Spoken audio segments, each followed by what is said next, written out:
మేము Chidambaram temple plan చేసుకునేటప్పుడు అందరు ఒకటే క్వశ్చన్ అడిగారు, చిదంబర రహస్యం తెలుసా అని.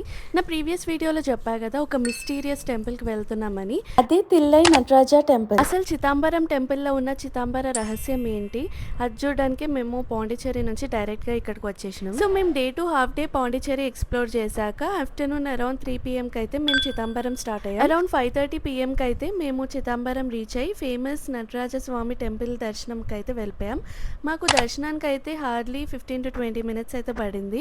దర్శనం కన్నా ఎక్కువ మాకు టెంపుల్ ఎక్స్ప్లోర్ చేయడానికే టైం పడింది. చాలా మ్యాసివ్ టెంపుల్ ఇది. మొత్తం టెంపుల్ ఎక్స్ప్లోర్ చేయడానికి మీకు మినిమం 1 hour అయితే పడుతుంది. సో ఈ టెంపుల్లో లార్డ్ శివాని మనం నటరాజ అంటే కాస్మిక్ డాన్సర్ రూపంలో పూజిస్తాం.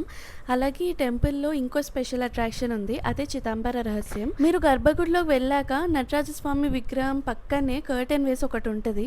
సో ఆ కర్టెన్ వెనుక ఉన్న ఎంటీ స్పేస్ ని ఆకాశం అంటే ఫార్మ్లెస్ డివైన్ ప్రెజెన్స్ గా భావిస్తారు. అందుకే ఈ టెంపుల్ పంచభూత లింగాల్లో ఒకటైన ఆకాశ లింగాన్ని ఇక్కడ రిప్రజెంట్ చేస్తుంది. ఇంకా దర్శనం చేసుకొని టెంపుల్ మొత్తం ఎక్స్ప్లోర్ చేసి అక్కడ నుంచి 70 kilometers డిస్టెన్స్ లో ఉన్న కుంభకోణంకి అయితే వెళ్ళిపోయాం.